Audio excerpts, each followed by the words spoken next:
Well, Maria, I can tell you that Ben Affleck has written that Set in the rural jungles of India. and I think The after Jungle Book 2020 tells the story start of Mo, looking a at young sort of orphan that boy main project. who's guided through the jungle by his animal guardians, away from the threat. This comic fierce book Bengal adaptation tiger. focuses on Shere two Khan. teenage outsiders, This played by film Laura not Bird only and brings Scarlett the magic of Johansson. the animated Check it out for its amazing performances that are both extremely funny and lovably endearing.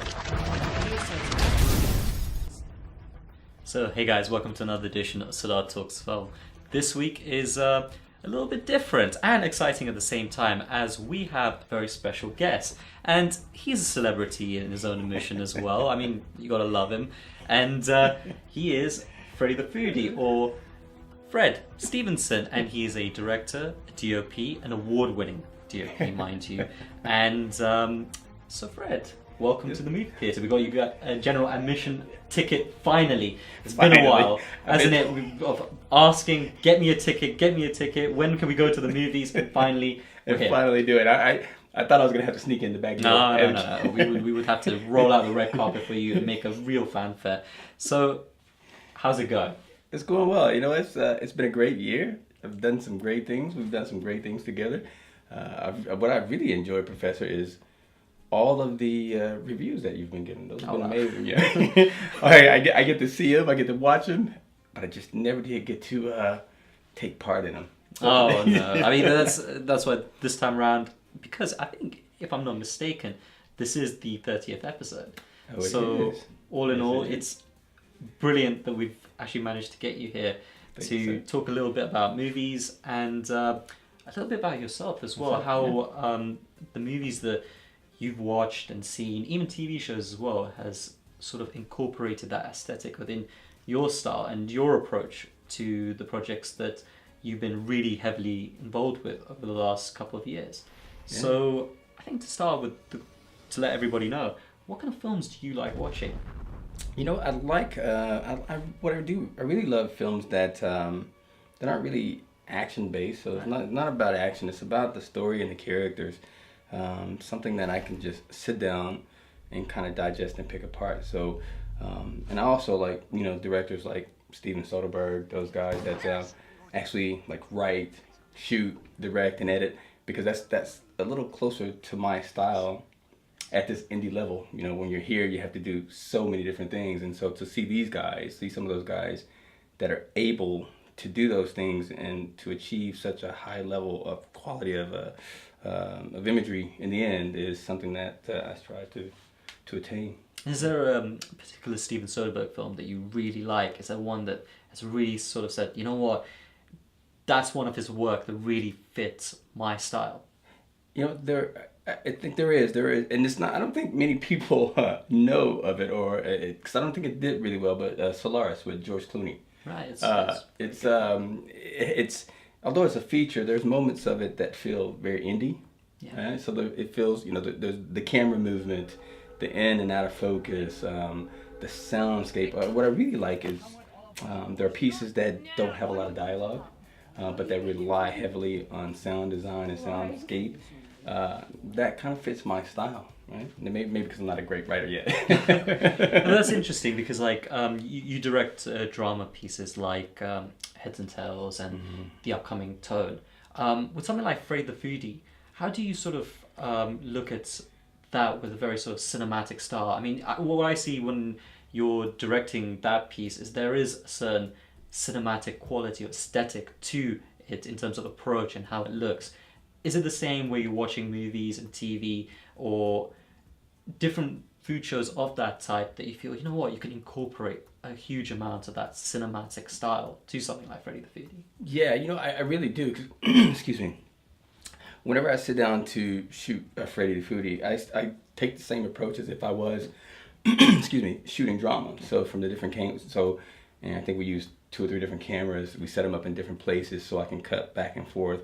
But I'm just not a big fan of reality television and the way it looks. It looks so, there's nothing wrong with it. Don't get me wrong, there's nothing wrong with it. But because I'm into film, because I want that certain look, I take that approach that I think visually has a little bit more production value, in my opinion, right? So that is, you're right, that's why most of the things that I do, whether it's a cutaway or whether it's on me.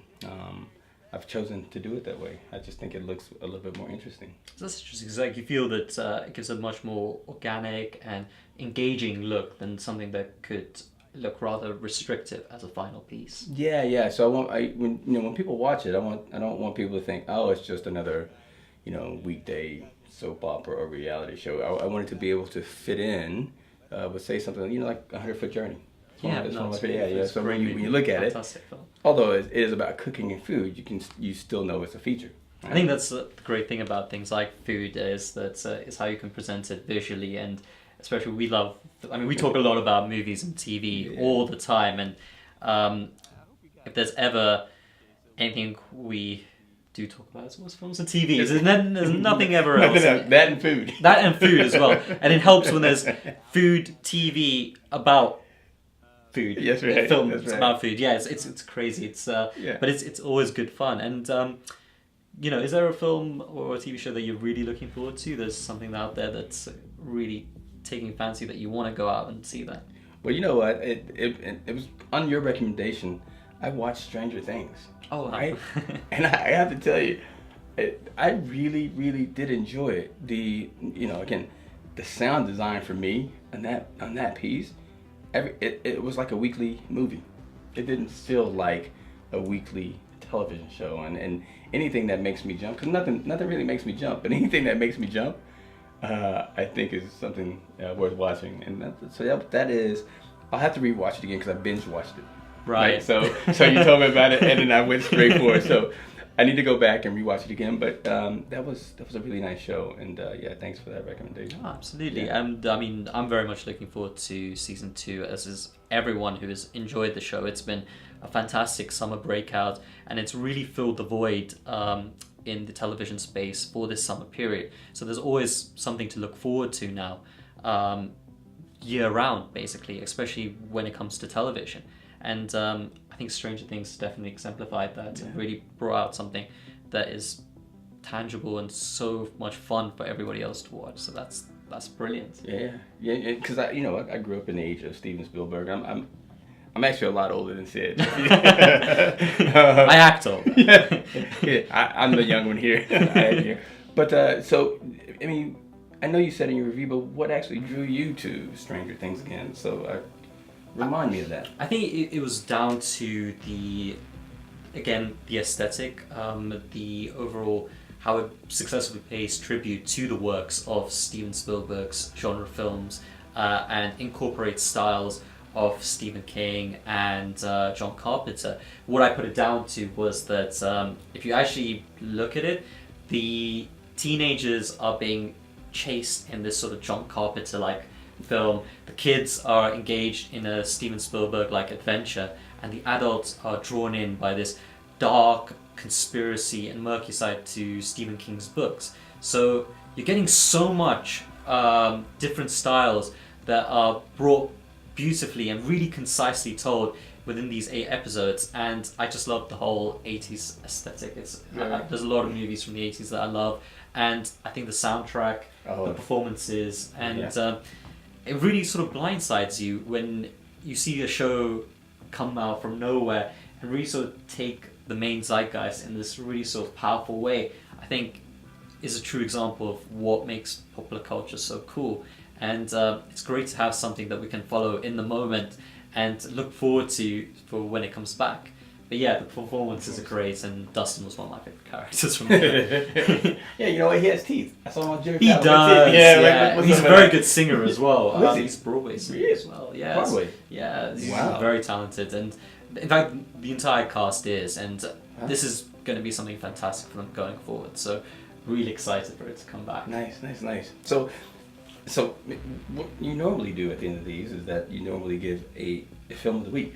I do. Right? And I normally try to chase those down too. So what would, since I rushed your party this week? Well, I think it was a really tough call because, if you guys do have a moment, a great film to check out would be a Tom Hanks movie. Sully. The new one is coming out. Yeah. Sully has just opened wide. Have you seen it? I haven't seen it yet. Okay. But it's directed by Clint Eastwood. It tells the story of heroic pilot Sully Sullenberger, who lands a plane in the Hudson very safely, and I think it's an exciting film, definitely a powerful film that has Tom Hanks front and center. Right. He seems like he's going to be giving a really powerful performance in this film.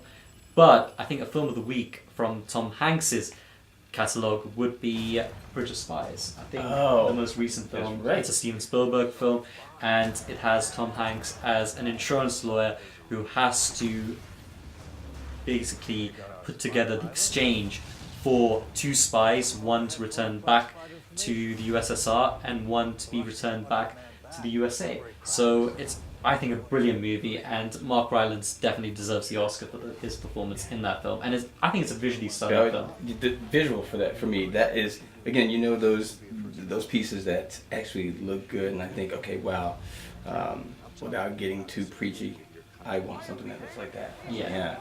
So yeah, it's a nice film. So, yeah. Okay. I think, so Fred, it was great to finally get you into the movie, in theatre rather. Yeah. And we are in the theatre today. Yeah. Okay. So I hope we can get you back out here very, very soon, because Okay. I think it'd be great to talk more about film and TV like we always do. But at the same time, you see where things are at with all the different projects and tie that up together. So it's great to do something a little different this week. So Yeah. why don't you have a go at closing out Siddharth Talks Film? Siddharth Film. Okay, let me see what.